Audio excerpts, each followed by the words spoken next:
Fakir, miskin, amil. Amil hanya ada untuk zakat mal, tidak ada untuk zakat fitrah. Nah, ini hati-hati.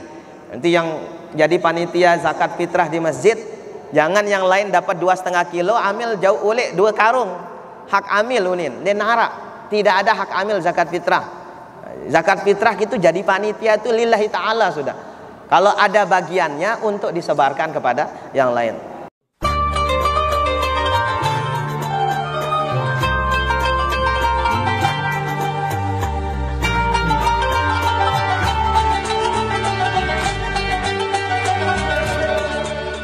Assalamualaikum warahmatullahi wabarakatuh.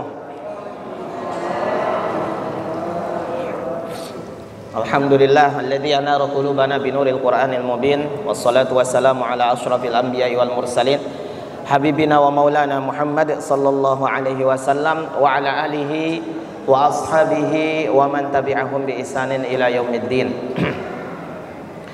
Pertama-tama yang kami hormati Bapak Rektor Universitas Muhammadiyah Mataram dengan semua jajaran pimpinan, begitu pula rekan-rekan dosen, karyawan di lingkungan Universitas Muhammadiyah Mataram, dan yang berbahagia bapak-bapak, ibu-ibu, warga masyarakat sekitar kampus Universitas Muhammadiyah Mataram yang selepas kajian ini nanti akan menerima sembako ya, bingkisan Ramadan dari Universitas Muhammadiyah Mataram. Pada kesempatan yang singkat ini, izinkan kami mengajak kita semua untuk ngaji. Nabi sallallahu alaihi wasallam memuji orang-orang yang memang mengkhususkan waktunya untuk berdiam, berkumpul di masjid, belajar Al-Quran.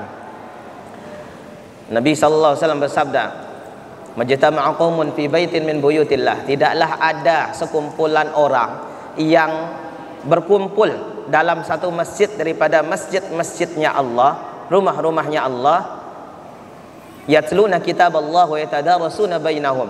Mereka belajar Quran, ngaji, kemudian mereka mengajarkan makna di antara satu dengan yang lainnya, saling mengajarkan, yatadarasuna bainahum.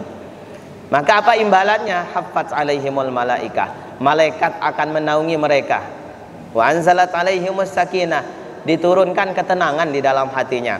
Wa ghasyiyat alaihimur rahmah, lalu ditumbuhkan rasa kasih sayang di dalam hati mereka. Wa dzakarallahu fi man indah, dan Allah nanti sebutkan nama mereka. Sebagian mufassirun mengatakan termasuk nama orang tuanya di majelis yang ada di sisi Allah, yaitu majelisnya para malaikat hamalatul arsy. Maka bapak-bapak, ibu-ibu, jamaah rahimakumullah, kita duduk di masjid ini dapat 4 fadilah tadi. Hati kita ditenangkan, malaikat menaungi kita, ada kerukunan di antara kita. Yang ketiga, yang keempat, nama kita disebut nanti di majelisnya para malaikat. Untuk hari ini khusus dapat bonus 1, setelah pengajian dapat sembako. Nah, ini bonusnya.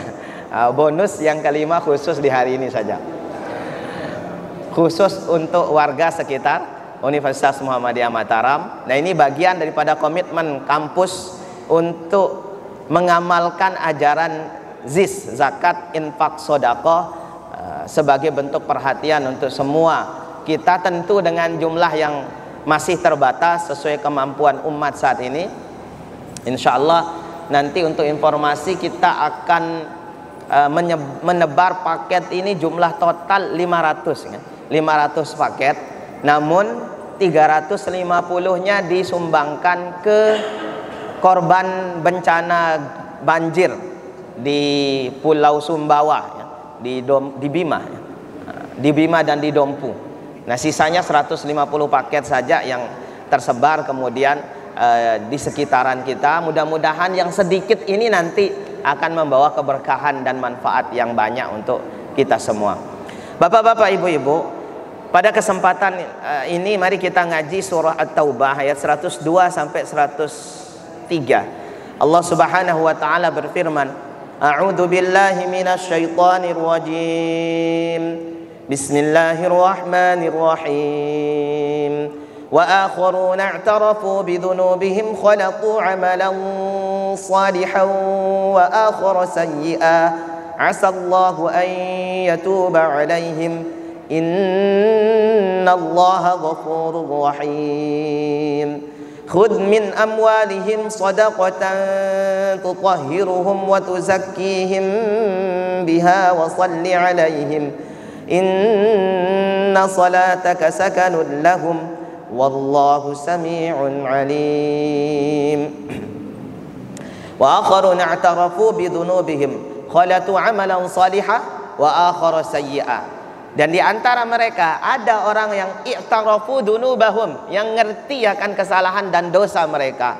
Khalatu amalan salihah wa akhara sayyi'ah. Di mana orang-orang ini dianggap mencampur perbuatan yang baik dengan perbuatan yang buruk. Boleh jadi Allah menerima taubat mereka. Sesungguhnya Allah Maha Pengampun lagi Maha Pengasih. Bapak-bapak, ibu-ibu jamaah rahimakumullah, sebelum lebih lanjut terhadap ayat ini, tadi di awal tiang baca basmalah di awal surah At-Taubah. Untuk surah At-Taubah ini punya perlakuan khusus.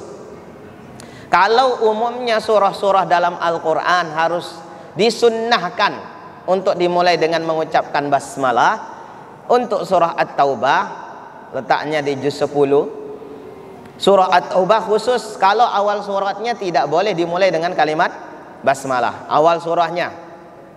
Tapi kalau di tengah-tengah, kenapa tidak boleh? Kata Imam Asy-Syatibi, litanziliha bisayfi falastamu basmilah. Karena turunnya terkait dengan perang, maka tidak boleh dibaca kalimat basmalah. Tapi kalau dibaca di tengah-tengah, kata beliau dalam kitab yang sama, jadi dalam kitab Hirzul Amani wa Wajhut Tahani, beliau mengatakan wa fil ajza'i khayyara man tala. Adapun kalau surah At-Taubah dibaca di tengah-tengah, khayyara man tala, boleh memilih baca dengan isti'adzah dan basmalah atau baca isti'adzah saja, boleh, dua-duanya dibolehkan. Yang memilih memulai dengan membaca basmalah. Ayat ini jamaah rahimakumullah secara khusus terkait dengan peristiwa pengepungan Bani Quraidah yang terjadi di tahun ke-5 Hijriah. Jadi ceritanya niki jamaah rahimakumullah, setelah 5 tahun Nabi hijrah, terbangun kekuatan Islam dengan masif di kota Madinah. Orang-orang musyrikin dari Makkah itu tidak tenang melihat begitu pesatnya perkembangan Islam padahal baru 5 tahun di kota Madinah. Maka mereka kemudian membangun koalisi, ngajak musuh-musuh Islam yang lain untuk mengepung kota Madinah, menyerang Islam. Yang dalam sejarah kita terjadi kemudian perang yang disebut dengan perang Khandaq. Khandaq niki artinya parit yang digali sebagai benteng pertahanan umat Islam atas usulan daripada sahabat Nabi Salman Al-Farisi radhiyallahu anhu. Jadi ketika didengar ada pasukan koalisi jumlahnya ribuan, puluhan ribu yang akan datang mengepung kota Madinah, Nabi kumpulkan sahabat musyawarah. Ini kita mau diserang musuh, kira-kira baiknya gimana? Keluar menyerang balik, menghadang musuh di luar kota Madinah, atau bertahan di kota Madinah? Banyak pendapat yang masuk. Satu usulan kemudian agak unik dari Salman Al-Farisi radhiyallahu an. Beliau orang Persia, punya pengalaman perang banyak, versi bangsa Parsia. Maka beliau katakan, ya Rasulullah, keluar kota Madinah itu wahyu atau pikiranmu saja? Maka Nabi SAW menjawab, hadza min ra'yi. Oh, ini bagian daripada ijtihad saya, hasil pikiran saya. Maka Salman Al-Farisi radhiyallahu an mengusulkan, saya punya pikiran lain ya Rasulullah. Ini maknanya ijtihad Nabi dalam kondisi interaksi beliau dengan para sahabat itu boleh diberikan masukan-masukan oleh sahabat. Kadang diterima oleh Nabi, kadang ditolak, kadang dibiarkan. Diterima, apa usulannya? Salman Al-Farisi kemudian mengusulkan, kita bangun parit di luar kota Madinah untuk menghalangi. Ini kami lakukan. Kalau kekuatan musuh itu banyak di Persia, kami akan diserang. Kami bertahan di kota dengan membangun parit. Diterima usulan beliau, terjadilah kisah perang Khandaq. Singkat riwayat jamaah rahimakumullah, perang Khandaq yang berakhir dengan kemenangan umat Islam karena dikepung, kemudian mengutus beberapa panglima perang saja untuk maju satu lawan satu. Akhir riwayat kisah perang Khandaq ini dimenangkan umat Islam.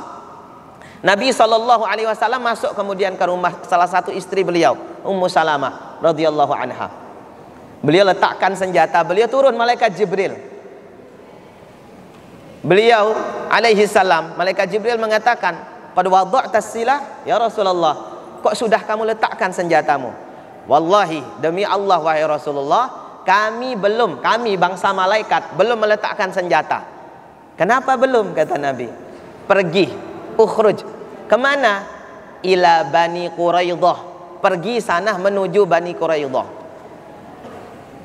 Jamaah rahimakumullah, para ulama ahli sejarah mengatakan, kenapa kok perangnya nyambung langsung ke Bani Quraidah, padahal belum selesai meletakkan senjata dari perang Khandaq? Karena Bani Quraidah adalah suku Yahudi, salah satu suku Yahudi yang melanggar perjanjian damai dengan umat Islam. Suruh langsung berangkat. Maka mendengar perintah ini turun dari Allah melalui malaikat Jibril, Nabi SAW tidak tidur dulu, tidak istirahat dulu, langsung kemudian mengambil peralatan beliau. Ini terjadi di bulan Dzulqa'dah tahun ke-5 Hijrah Nabi SAW.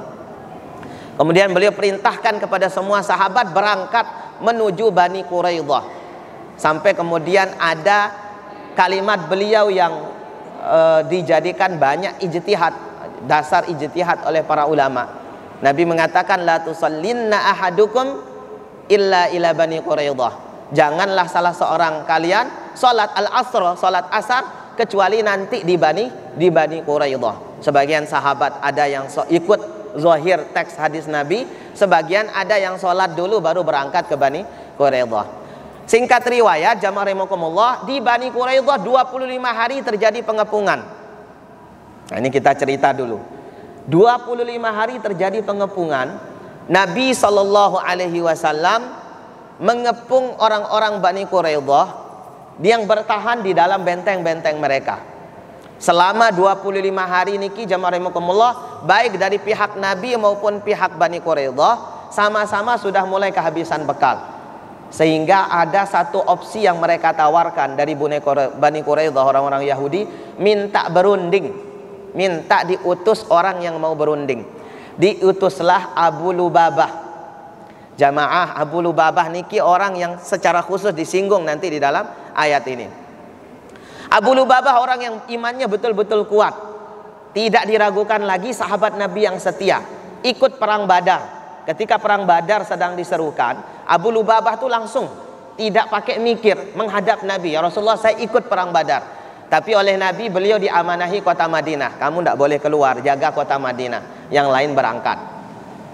Begitu perang Uhud, beliau ikut, kota Madinah diserahkan kepada Abdullah bin Umi Maktum. Dua perang ini membuktikan keimanan Abu Lubabah betul-betul kuat, karena tidak tergolong orang yang abu-abu dalam peperangan, ikut atau tidak ikut. Beliau jelas-jelas mengatakan mau ikut. Jamaah rahimakumullah, namun ketika diminta sebagai orang yang berunding, jadi beliau ini punya istri namanya Khansa binti Khodam Al-Ansariyah dari Bani Aus. Bani Aus ini dekat dengan Bani Quraidah, suku Aus dekat dengan suku Quraidah. Maka orang-orang Yahudi yang tadi sedang dikepung Bani Quraidah katakan kepada Nabi, ya Rasulullah, kita berunding saja, sudah sama-sama lemah, tapi kami minta yang datang nanti berunding kepada kami itu kirim Abu Lubabah. Karena Abu Lubabah punya istri Bani Aus yang secara emosional dekat dengan orang-orang Bani Quraidah. Singkat riwayat, masuklah kemudian 2-3 orang sahabat ke kampung Bani Quraidah niki, dilakukan perundingan. Ketika Abu Lubabah masuk, melihat Abu Lubabah yang datang, orang-orang Yahudi yang ada itu, karena merasa keluarga, langsung nangis. Istri-istri, yang perempuan-perempuan nangis, yang anak-anak kemudian pegang tangannya Abu Lubabah, kakinya dipegang, minta ampun supaya dilobikan kepada Rasul jangan sampai dihukum, karena hukuman pengkhianat saat itu ya hukuman mati. Dan ini yang mengkhianati satu kampung langsung nangis-nangis rengek kepada Abu Lubabah. Abu Lubabah oleh Nabi itu perintah kepada Abu Lubabah, sebelum Abu Lubabah masuk ke Bani Quraidah, oleh Nabi udah dipesan masuk ke kampung Bani Quraidah, berunding. Perintahnya supaya berunding, cari solusi terbaik. Lalu sebelum masuk ada sahabat lain, Sa'ad radhiyallahu an, yang mengusulkan supaya semua laki-lakinya dibunuh, karena sudah menjadi pengkhianat di saat masa kritis umat Islam. Maka jamaah rahimakumullah, melihat Abu Lubabah melihat perempuan-perempuan dan anak-anak yang menangis minta supaya diberikan pengampunan, hati beliau yang lembut itu mulai kemudian ada rasa ibah, kasihan. Amanah dari Nabi supaya berunding itu kayaknya berat sekali lidah beliau untuk memulai perundingan, karena kepastian hukum sudah ada dari Sa'ad radhiyallahu anhu. Bagaimana ini Abu Lubabah, kata orang-orang Yahudi Bani Quraidah, apakah kami harus beriman kepada Nabi Muhammad sallallahu alaihi wasallam atau ada jalan damai berunding? Gimana supaya kami bisa selamat? Abu Lubabah tidak ngomong, hanya kasih isyarat di leher. Habis sudah, tidak ada jalan berunding. Nah, digitukan saja sama Abu Lubabah. Akhirnya singkat riwayat, dihukumlah semua orang-orang di Bani Quraidah. Sampai di kota Madinah, Abu Lubabah kepikiran karena kalimat beliau ini. Jadi beliau berandai-andai, andai ada diskusi, andai ada perundingan, barangkali ada yang bisa dikasih pengampunan oleh Nabi. Menyesalnya beliau ini, jamaah rahimakumullah, sudah tidak bisa ditahan lagi. Akhirnya beliau mengaku kepada Rasulullah Shallallahu Alaihi Wasallam bahwa di dalam kampung Bani Quraidah tidak terjadi perundingan, karena langsung dikasih isyarat penghakiman. Mendengar jawaban pengaduan Abu Lubabah begitu, Nabi marah, tidak ditegur oleh Nabi. Marahnya Nabi, diam, tidak menegur. Dan hubungan Nabi dengan para sahabat bukan sekedar hubungan kerja, jamaah rahimakumullah, sudah seperti kekasih. Sahabat itu jauh lebih rindu dengan Nabi daripada istrinya sendiri. Kalau dengan istri sendiri itu tahan tidak ketemu berbulan-bulan sahabat, tapi kalau tidak ikut berjamaah dengan Nabi, rindu itu membuncah, tidak bisa ditahan. Ya kebaliklah dengan kita sekarang, ditawari iktikaf kita pilih istrikaf. Nah, jadi ada beda kita. Kalau sahabat rela iktikaf, kita memilih istrikaf saja. Bapak-bapak, ibu-ibu, jamaah rahimakumullah, karena merasa dirinya berdosa dengan bukti tidak ditegur oleh Nabi, Abu Lubabah kemudian menghukum dirinya dengan cara yang pertama, beliau berdiri di tiang Masjid Nabawi. Sebagian riwayat mengatakan beliau mengikat dirinya di salah satu masjid tiang Nabawi, tiang Masjid Nabawi, diikat dirinya selama 16 hari. Satu riwayat menyebutkan demikian. Tapi tetap saja Nabi lihat, ya dilewatin saja. Tidak ada sedikit pun tegur sapa dari Rasulullah sallallahu alaihi wasallam. Tidak tahan sudah Abu Lubabah, cari cara yang lain. Datang sahabat-sahabat beliau kasih usul, Abu Lubabah, coba kamu bawa semua hartamu, kita yang dikirim berunding oleh Nabi itu, bawa harta kita langsung menghadap Nabi, sodakohkan semua untuk Allah dan Rasulnya. Masa tidak tergerak hatinya Rasulullah sallallahu alaihi wasallam? Ini kira-kira begitu. Ini bahasa tiang nih, bukan bahasa riwayatnya. Jamaah rahimakumullah, singkat riwayat, datanglah bertiga beliau, Abu Lubabah dengan dua sahabatnya, bawa semua harta yang dimiliki di rumah. Kemudian beliau mengatakan, ya Rasulullah, ini untuk Allah dan Rasulnya. Khudh min amwalina wa salli alaina. Tolong ambil harta kami ini dan doakan, mintakan ampun untuk kami semua supaya dimaafkan oleh Allah, diampuni Allah dan dapat ampunan dari dirimu ya Rasulullah. Apa ya jawaban Nabi SAW? Kata beliau sallallahu alaihi wasallam, saya tidak akan mengambil hartamu sedikit pun kecuali dengan perintah Allah. Turunlah firman Allah, khudh min amwalihim shadaqatan tutahhiruhum wa tuzakkihim biha wa shalli alaihim. Ambillah harta mereka, sebagian daripada harta mereka, tutahhiruhum wa tuzakkihim biha, supaya mereka bisa tersucikan dan harta mereka terbersihkan. Wasalli alaihim, dan doakanlah mereka, mintakan ampun untuk mereka. Inna salataka sakanul lahum wallahu sami'un alim. Karena sesungguhnya doa kamu akan menenangkan hati mereka dan Allah Maha mendengar lagi Maha mengetahui. Jamaah rahimakumullah, sejak ayat ini turun, zakat itu aslinya sudah wajib sesuai dengan kewajiban puasa tahun kedua setelah hijrahnya Nabi. Namun khusus untuk zakat amwal, harta, sebagian ulama mengatakan ayat ini kemudian menjadi penegasnya bahwa sejak Abu Lubabah datang menyerahkan semua hartanya, turun ayat yang menegaskan ambil min amwalihim, sedikit daripada harta mereka. Maka ditetapkanlah nisab dan haul bagi harta zakat. Nah, jadi jamaah rahimakumullah, Maka singkatnya, zakat niki harta yang kita miliki, ketika kita keluarkan itu bisa menjadi wasilah pengampunan dari Allah Subhanahu wa taala. Sebagaimana Abu Lubabah radhiyallahu an mendapat pengampunan sebab mengeluarkan harta yang harus dikeluarkan. Namun jamaah rahimakumullah, ada syaratnya. Kemarin sudah sempat kita bahas ZIS, namun barangkali belum secara khusus kemudian kita membahas bagaimana syarat orang wajib zakat. Jadi syarat wajib zakat niki bapak-bapak, ibu-ibu, yang pertama dia Islam.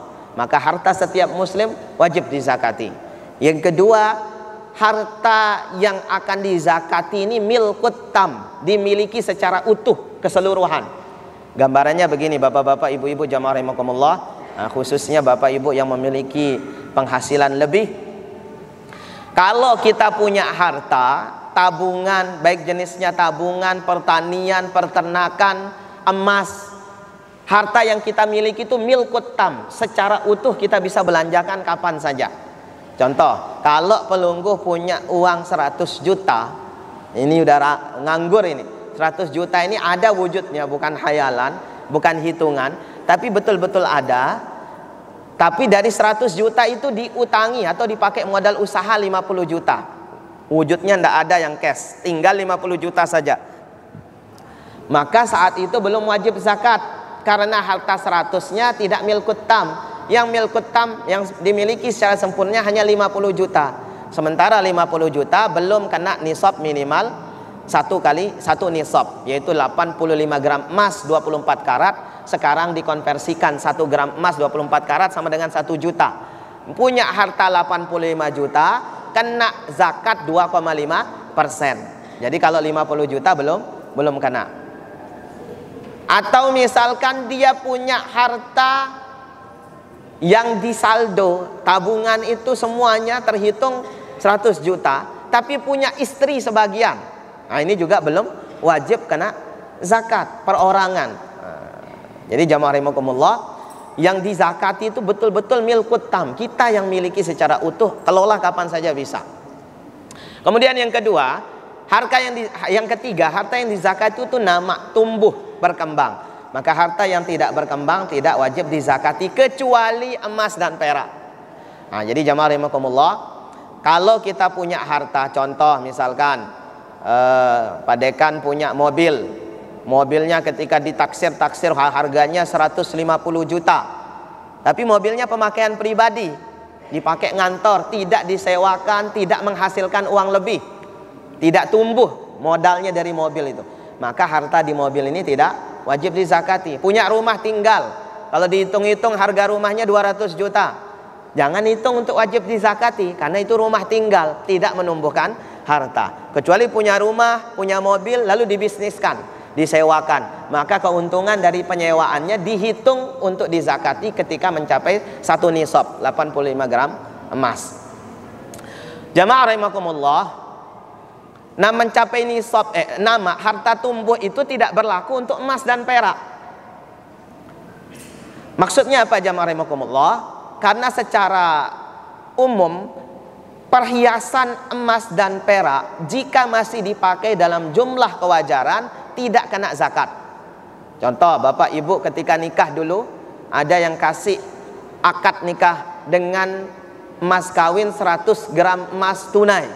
Nah, dibayar tunai misalnya. Mas kawin ini disimpan 100 gram ini sudah, kata Imam Abu Hanifah mazhab Hanafiyah, sudah di luar kewajaran. Yang wajar itu di bawah 1 nisab. Kalau dijadikan perhiasan 100 gram kan habis ini, dicincini semua, jari kena cincin semua, 10-10-nya, belum lagi kalung, anting. Nah, jadi jamaah rahimakumullah, ini sudah di luar kewajaran, maka meski dia dipakai sebagai perhiasan atau simpanan di rumah, punya 100 gram tapi disimpan, sudah kena zakat 2,5%. Syaratnya kata para ulama 1 sampai nisab. Yang kedua, tidak wajar digunakan sebagai perhiasan sehari-hari atau sebagai kunuz, simpanan, investasi bahasa kita sekarang. Beli emas tapi buat investasi. Apa sekarang itu antam ya, logam. Nah, ini kalau lihat ibu-ibu cek. Ibu-ibu silahkan cek antamnya, bapak-bapak cek saldo rekeningnya. Tapi yang serdos jangan dicek, kayaknya udah kering semua. Ini macet berapa bulan. Macet sudah kering, tidak usah dicek sudah. Jadi jamaah rahimakumullah, kalau emas antam yang ibu-ibu punya itu sampai 100 gram, 85 gram emas minimal, wajib kena zakat 2,5%. Tapi tidak dipakai modal usaha Ustadz, hanya investasi. Justru investasinya ini yang kena zakat 2,5%. Kunuz. Kalau sehari-hari dipakai perhiasan tidak kena zakat.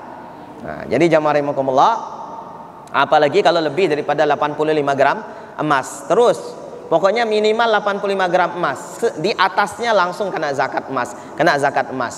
Dijual emasnya gimana? Emas jual buat modal usaha. Baru dimiliki misalkan, tapi tadi syarat simpannya 1 tahun Bapak Ibu. Kalau belum 1 tahun tidak kena zakat. Baru dimiliki 4 bulan, emasnya dijual untuk usaha.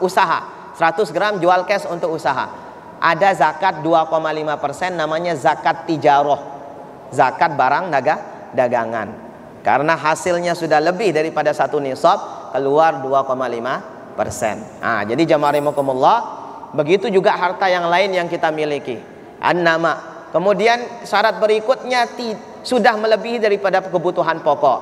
Kalau Bapak Ibu punya gaji 5-6 juta, tapi pengeluaran bulanan sampai 10 juta, belum ditambah dengan cicilan-cicilan, ini berarti minus, tidak ada kewajiban zakat. Maka 2,5% yang dipotong kampus itu infak sodakoh, bukan zakat. Jangan protes, niatkan saja ibadah. Salah satu ibadahnya nanti langsung nih, zakat infak sodakoh yang ibu-ibu bapak-bapak dipotong oleh zis umat, diberikan kepada warga yang kira-kira membutuhkan. Ini amal kita, amal pegawai, amal dosen.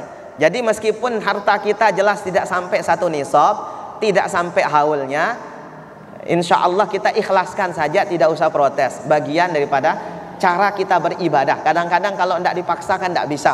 Nah, jadi kalau kita tunggu 2,5% nanti akhir tahun, biasanya lebih dahulu kita memikirkan ganti HP daripada bayar zakat. Biaya ongkos mudik daripada bayar zakat. Nah, ini Pak Ilham melihat ke sini kalau sudah ongkos mudik gitu. Jadi jamaah rahimakumullah, kemudian ketika membayar zakat ditunaikan kepada 8 asnaf. 8 asnaf ini kemudian disebutkan dalam Al-Qur'an, innamas shadaqatu lil fuqara wal masakin wal amilina 'alaiha. Fakir, miskin, amil. Amil hanya ada untuk zakat mal, tidak ada untuk zakat fitrah. Nah, ini hati-hati. Nanti yang jadi panitia zakat fitrah di masjid, jangan yang lain dapat 2,5 kilo, amil jauh oleh 2 karung. Hak amil unin, denara. Tidak ada hak amil zakat fitrah. Zakat fitrah itu jadi panitia itu lillahi ta'ala sudah. Kalau ada bagiannya untuk disebarkan kepada yang lain. Mau dibuatkan upah bagaimana? Ambilkan dari masjid. Panitia masjid, oh ini kasih honor yang kerja bagi-bagi beras, boleh. Atau dari kas yang lain, bukan dari zakat fitrah, karena zakat fitrah tidak membutuhkan atau tidak ada zakat, tidak ada hak untuk amil. Karena Nabi SAW sampaikan, riwayat daripada sahabat beliau radhiyallahu an, beliau menjelaskan, farada Rasulullah SAW zakat al-fitr ala kulli muslimin tuhratan lis-shaimin wa tu'matan lil masakin.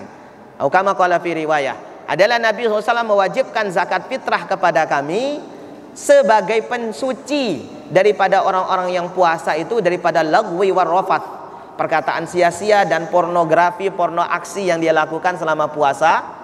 Ini dihapus dengan zakat fitrah. Tu'matan lil masakin, sebagai makanan untuk orang-orang miskin. Nah, sehingga para ulama mengatakan zakat fitrah niki khusus memang asnafnya yang dapat adalah fakir miskin, bukan untuk yang lain-lain. Baik jamaah rahimakumullah, maka amil zakat yang dimaksud adalah amil yang sudah di SK-kan secara resmi oleh pemerintah. Nah, kita di sini di umat alhamdulillah sudah bekerja sama dengan Lazismu, di mana Lazismu salah satu badan amil zakat yang sudah diresmikan oleh pemerintah. Maka bayar zakat fitrah ke Lazismu, Bapak Ibu rahimakumullah. Kalau pelungguh bayar langsung, begitu bayar ke Lazismu gugur sudah kewajiban zakat fitrahnya, karena sudah serahkan ke amil. Tapi kalau bayar ke panitia biasa yang bukan SK-nya diberikan oleh pemerintah, belum gugur kewajiban zakat fitrah sampai panitia itu menyerahkan kepada yang berhak sebelum sholat Idul Fitri. Kalau tidak juga diserahkan, kewajiban zakat fitrah kita belum selesai. Nah, ini bedanya menyerahkan kepada amil resmi dengan tidak menyerahkan kepada amil resmi. Nah, jadi bapak-bapak, ibu-ibu yang bingung bayar zakat kemana, lewat Lazismu, baik yang di wilayah maupun yang di umat ini sudah ada standnya disiapkan oleh kampus, oleh panitia di kampus.